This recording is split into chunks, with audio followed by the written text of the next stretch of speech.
Sticker ফিটিংসের কাজ চলছে নিজ বাজারে, চান্দলা বাজার, শাহাদাত টেলিকম। আমার দোকানের পাশেই সামনে শাহাদাত টেলিকম, ওনার বাড়ি চান্দলা দর্পনায়নপুর।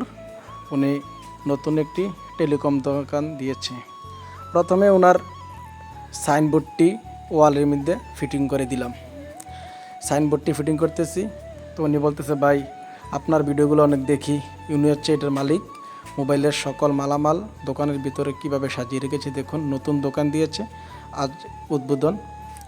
তো যখন সাইনবোর্ডটি ফিটিং করতেছি তখন ছোট্টু ভাই দিন মোহাম্মদ চলে আসলো রাস্তা থেকে, এসে সাইনবোর্ডটি দেখলো, একটু পরে দাঁড়িয়ে থাকতেছে, তারপর আমার সঙ্গে কাজে শরিক হয়ে গেল। এই সাইনবোর্ডটি ফিটিং করার শেষ মুহূর্তে শাহাদাত ভাই বলতেছে, ভাই আমার ঢাকাও দোকান ছিল, এখন এলাকা চলে আসছি, এই স্টিকারটি ফিটিং করে দেন। তো ওনার সামনে থেকে পিছনে সব দিক দিয়ে, টেবিলের সামনে পিছনে সব দিক দিয়েই স্টিকার ফিটিংয়ের কাজ চলছে।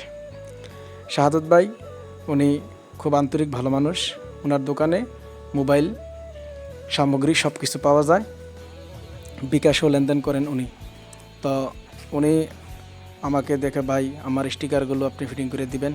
তো ওনার স্টিকারের কাজ চলার মুহূর্তে ছোটো ভাই দিন মোহাম্মদ এসে আমাকে সহযোগিতা করলো।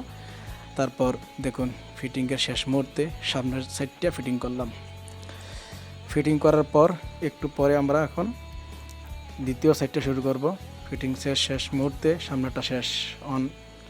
রাস্তার সাইডের যে স্টিকারটা ওটা একটু লাগাইতে কষ্ট হচ্ছে, কারণ একটু নিচু জায়গা, ফিটিং করতে একটু সমস্যা হচ্ছে, তাই ফিটিংয়ের কাজ চলমান মুহূর্ত। এখন শাটারের স্টিকারটা ফিটিং করতেছি। রাতের বেলা খুব প্রচণ্ড গরম, তারপর লাইটটা মাথার উপরে, পোকামাকড় মাথায় চোখে নিচে অনেক উকিঝুঁকি মারতেছে। হাজারো কষ্টের মাঝেও কাজটি করা লাগছে।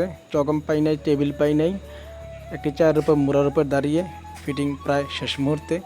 এখন দেখাবো ওনার সামনে থেকে পিছনে পর্যন্ত সবটা দোকান। দেখুন ডেকোরেশনটা কেরম লাগতেছে আপনাদের কাছে, খুবই চমৎকার লাগতেছে আমার কাছে দোকানটা।